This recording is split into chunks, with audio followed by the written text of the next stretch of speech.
बघा आपण आता केंद्रीय शिक्षक पात्रतेचा अभ्यासक्रम काय आहे?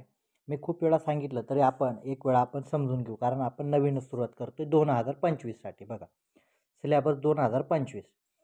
आता इथे बघा, इथे 1 ते 5 जरी दिलेला आहे, पण अभ्यासक्रम हा 1 ते 8 कॉमन असतो. काय असतो? 1 ते 8चा काय असतं? कॉमन असतो. त्याच्यामुळे काय असतं, तुम्हाला वेगळा अभ्यास करायची गरज नाही. 90 मार्क काय असतात? तुमचे सारखेच असतात. 90 मार्क. 1 ते 8 मध्ये 90 मार्काचा जो अभ्यासक्रम असतो तो सारखाच असतो. त्याच्यामध्ये वेगळा अभ्यास करायची गरज नाही. पेपर 1 आहे मी वेगळा करू का? पेपर 2 आहे. कारण 90 मार्क तुमचे सारखेच असतात.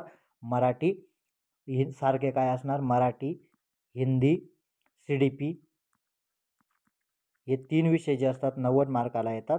हे तुमचे कॉमन असतात. त्याच्यामुळे त्यांचा वेगळा अभ्यास करायची गरज नाही. आता आपण बघूया काय काय असतं. आता पहिलं विकास की अवधारणा असते. विकास की अवधारणा म्हणजे मानवाचा विकास कसा होतो, निरंतर प्रक्रिया आहे का काय या संदर्भात. त्याच्यानंतर पियाजे, कोलबर्ग और लेवायगोस्की हे तुम्हाला मी सांगितलं हे और मुख्य बाते यांचे म्हणजे यांनी काय काय सिद्धांत सांगितले, यांनी नक्की समाजातून कसं शिकलं जातं, 4 अवस्था कोणी सांगितल्या, लॉरेन्स कोलबर्ग काय म्हणतोय, हे याच्या संदर्भात. त्याच्यानंतर हे जेवढे शास्त्रज्ञ असतात 5 शास्त्रज्ञावर येतात. त्याच्यानंतर बहुआयामी वृद्धी. बहुआयामी म्हणजे माणसाचा विकास बहुआयामी कसा होतो, हे आपल्याला लॉरेन्स कोलबर्ग यांनी बहुआयामी सिद्धांत दिलेला होता. शिक्षार्थियों के बीच शिक्षार्थियों के बीच व्यक्तिगत अंतर, भाषा, जात, लिंग, समुदाय, धर्म आदि विविधता के आधार पर मतभेदों समजना. म्हणजे याच्यावर तुम्हाला बघा, याच्यावर तुम्हाला 2 पेक्षा जास्त प्रश्न येऊ शकतात बरं का. याच्यावर याच्यावर 2 म्हणजे 3 प्रश्न. विकास की अवधारणावर तुम्हाला 1 ते 2 प्रश्न आणि जे शास्त्रज्ञ असतात त्याच्यावर तुम्हाला 10 पेक्षा जास्त प्रश्न येतात. CDPमध्ये 10 पेक्षा जास्त. आपण त्याच्यानंतर भाषावर विचारावर प्रश्न येतात. भाषा विचारों को सुगम बनाती असे म्हणजे भाषावर विचारावर तुम्हाला एक प्रश्न बघायला मिळतो. त्याच्यानंतर बाल विकास के सिद्धांत, निरंतरता का सिद्धांत, रेखीय चक्रीय प्रक्रिया अशा प्रकारे पण तुम्हाला विचारलं जातं. म्हणजे 1 मार्क तुम्हाला इथे पण बघायला मिळतो.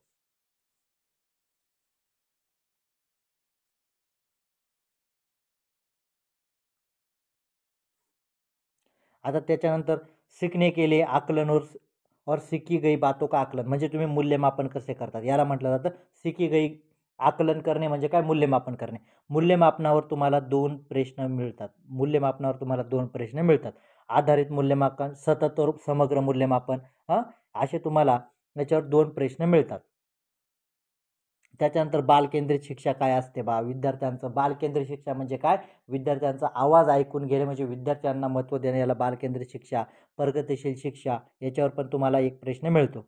बुद्धिमत्ता निर्माण का महत्त्वपूर्ण म्हणजे तुमची बुद्धिमत्ता कशी वाढ होतील याच्यावर कधी कधी प्रश्न येतो पण येऊ शकतो.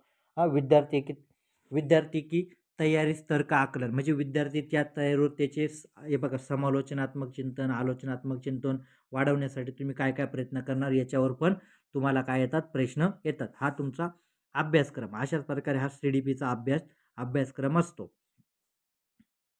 आता त्याच्यानंतर बघा आनुवंशिकता याच्यावर येतात. आनुवंशिकता आणि पर्यावरण यांचा काय संबंध आहे? सामाजिकरण येतं. सामाजिकरणचे 2 प्रकार पडतात. मी तुम्हाला सांगितलंय प्राथमिक आणि दुय्यम सामाजिकरण. त्याच्यानंतर सामाजिक निर्माण केले रूप, लिंग और भूमिका आहे. लैंगिक पूर्वाग्रह याच्यावर पण तुम्हाला 1-2 प्रश्न मिळतो. म्हणजे असे तुम्हाला 30 प्रश्न जे येतात याच्यावरच प्रश्न येतात. मला जे आता बघतील त्यांनी मला फक्त सांगा काही याच्यापेक्षा बाहेरून प्रश्न तुम्हाला येतो. त्याच्यानंतर वंचित पृष्ठभूमी समावेशी शिक्षामध्ये बरोबर येतं ना वंचित. 5 प्रश्न हे बघा इथे तुम्हाला सगळे दिलेले किती प्रश्न येतात? 5 प्रश्न कसे येतात? वंचित पृष्ठभूमी, सीखने में कठिनाइयाँ, शारीरिक दोष, प्रतिभाशाली विद्यार्थी, रचनात्मक यावेळा पण सगळे विकलांग विद्यार्थी, सोलिनता वगैरे असे तुम्हाला हे 5 प्रश्न तुम्हाला बघायला मिळू शकतात यांच्यावर आधारित. बघा एकदम बारीक तुम्हाला मी सांगतोय. हे तुम्हाला स्क्रीनशॉट मारू वाटला तर तुम्ही स्क्रीनशॉट पण घेऊ शकता याचा. कारण काय होतं काहींना अभ्यासक्रम कसा पाहिजे पण हा व्हिडिओच्या माध्यमातून तुम्हाला अभ्यासक्रम काय. आता त्याच्यानंतर ही शिकण्याची प्रक्रिया असते. आता या शिकण्याच्या प्रक्रियेमध्ये बघा फक्त तुम्हाला काय होतं असं म्हणू नका फक्त CDPमध्येच प्रश्न येतात तर असं नाही. तर याची हिंदी, मराठी याच्यामध्ये पण प्रश्न येतात. कशाचे? शिकणे. आता यावेळेस काय केलं होतं जे सोशल सायन्स होतं सोशल सायन्समध्ये पण याच प्रक्रियेवर प्रश्न वाढवलेले होते. आणि त्याच्यानंतर गणित असतं याच्यावर शिकण्याच्या प्रक्रियेवर सुद्धा येतात प्रश्न त्याच्यावर. आता इथे त्यांनी काही शिकण्याचे जे शिक्षणशास्त्र त्याच्यावर आम्ही 10 प्रश्न देऊ, पण 10 पेक्षा यावेळेला जास्त प्रश्न दिले. अनुभव कसे असतात, बच्चों द्वारा सीखने के वैकल्प विकल्प कसं असतात, म्हणजे एखादा परिणाम कसा होतो, अवधारणा, शिक्षण, त्रुटिया, त्रुटिया म्हणजे दोष, विद्यार्थी चुकातून कशा सुटतात, त्रुटिया म्हणजे चुका, याच्यातून कशा शिकतो याच्यावर प्रश्न येतात. बच्चे कैसे सोचते, विचार कसे करतात याच्यावर प्रश्न येतात. शिकणे में योगदान, पर्यावरण, त्याच्यानंतर काय म्हटलेले, प्रेरणा और सीखणे, बुनियादी प्रक्रिया, बुनियादी याच्यावर येतात. रणनीत्या, सामाजिक गतिविधियाँ, सीखने का सामाजिक संदर्भ, समस्या समाधान, समस्या समाधान, अन्वेषण. बघा, याच्यावर सगळे तुम्हाला हे प्रश्न मिळतात. अन्वेषण, समाधान, वैज्ञानिक दृष्टिकोन, अन्वेषण करणं, अन्वेषण म्हणजे निरीक्षण करणे, असे तुम्हाला हे 30 मार्क येतात. कसे येतात, याच्यावर 30 मार्क येतात. आता मला सांगा, का 30 मार्कापैकी असं तुम्हाला कोणाला वाटतं का याच्यावर आम्हाला विचारलेलंच नाही? सगळे 30 मार्क याच्यावर येतात. फक्त एवढे टॉपिक आपल्याला माहीत पाहिजे आणि माहीत करूनच घ्यावे लागतात. माहीतपेक्षा समजून घ्यावे लागतात का काय आहे बघा. समस्या समाधान काय असतं, आलोचनात्मक चिंतन काय असतं, रचनात्मक काय असतं, हे तुम्हाला समजून म्हणजे तुमचे 30 मार्क झाले. आणि तुम्ही जर चांगला अभ्यास केला तर तुम्ही 30 पैकी 25 सहज आणू शकतात. हे झालं CDP विषय. आता त्याच्यानंतर मराठी, मराठी हिंदी भाषा 1 किंवा भाषा 2 यांचा अभ्यासक्रम सारखाच असतो. म्हणजे कसं असं तुम्हाला 15 मार्कासाठी काय येतो, पॅसेज येतो. 15साठी पॅसेज येतो. मग तो पॅसेज वाचून तुम्हाला 15मध्ये किती येतं, कमी जास्त 5 किंवा 6 मार्काला ग्रामर येतं. 6 मार्काला तुमचं ग्रामर येतं. तुमचं ग्रामर चांगलं असेल तर तुम्ही 4 मार्क त्याच्यामधून घेऊन जातात. आणि पॅसेज जर चांगल्या प्रकारे तुम्ही समजून घेतला, पॅसेज जर तुम्ही चांगल्या प्रकारे समजून घेतला तर त्या पॅसेजपैकी तुम्ही 8 मार्क घेऊ शकतात. म्हणजे 12 मार्क, 15 पैकी किती घेणार, 12 घेणार. आणि ते हे 15 पैकी पॅसेजमध्ये तुमचे 12. आता 15 पैकी जर तुमचे 12 झाले, हे आपण मिळवले, मग तुम्हाला कविता वगैरे, व्याकरण असतं, हे असतात. त्याच्यानंतर काय, शिकण्यावर अधिग्रहण करणं. अधिग्रहण मी तुम्हाला येतात, याच्यामध्ये ग्रहणात्मक कौशल्य, उत्पादक कौशल्य याच्यावर प्रश्न, भाषा की समजवर मूल्यांकन याच्यावर प्रश्न येतात. बोलणं, सुबोपाली, सुबोपाली म्हणजे बोलणं, सुनना, पढ़ना, लिखना याच्यावर तुम्हाला प्रश्न येतात. भाषा के सिद्धांत येतात. विचारों की मौखिक रूप से लिखने के रूप में संप्रेषित करने के लिए भाषा सीखने की व्याकरण की भूमिका याच्यावर प्रश्न तुम्हाला येतात. त्याच्यानंतर समालोचनात्मक चिंतन मी तुम्हाला सांगितलं होतं का समालोचनात्मक चिंतन काय असतं, भाषांमध्ये पण बघायला मिळतं. हे सगळ्या ठिकाणी असतं. विविध भाषा के शिकणे म्हणजे वेगवेगळ्या भाषा कशा शिकल्या जातात.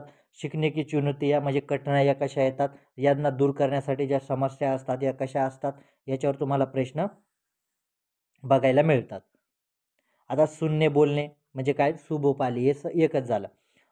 त्यानंतर भूमिका आहे, भाषा, कार्यावर, उपकरण म्हणजे एखादी भाषा शिकायची असेल ते कशा प्रकारे तुम्ही डेव्हलपमेंट करू शकतात. शिक्षण अधिगम, पाठ्यपुस्तक याच्यावर तुम्हाला प्रश्न येतात. सामग्री, बहुभाषा, संसाध, उपचारात्मक शिक्षण. बघा, उपचारात्मक शिक्षण तुम्हाला CDP मध्ये पण प्रश्न तुम्हाला बघायला मिळू शकतात.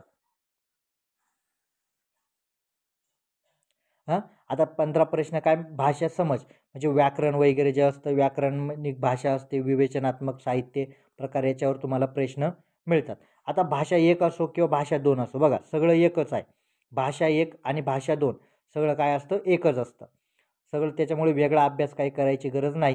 त्याच्यामुळे भाषा मराठीचा अभ्यास चांगला केला तर हिंदीचा पण अभ्यास होतो आणि हिंदीचा पण चांगला अभ्यास केला तर मराठीचा अभ्यास होतो. म्हणजे हे जे तुमचे 90 मार्क आहेत ना, आता मी तुम्हाला स्क्रीनशॉट घेण्यासाठी हे बघा पुढे इथपर्यंत येतो. आता तुम्हाला हे सिद्धांत म्हणजे काय असतं हे तुम्ही लक्षात ठेवायचं. या टॉपिकनुसार आपला अभ्यास चालू आहे, कारण मी हे सगळं टॉपिकनुसारच घेणार. आणि हे सगळं बघा, हे तुम्ही स्क्रीनशॉट घेऊ शकतात. मग याच्यामुळे हा अभ्यासक्रम असाच आहे आणि हा अभ्यासक्रम तुम्हाला येणारच आणि येतोच. त्याच्यामुळे बघा, मराठी आणि हिंदी काय असतं, कॉमन असतं. हे हे बघा, या व्हिडिओच्या सहाय्याने तुम्हाला अभ्यासक्रम काय आहे म्हणजे हे 90 मार्क जे असतात ना, हे 90 मार्क मी तुम्हाला इथे कसे येतात, हे 90 मार्कांचं मी इथे सांगतोय.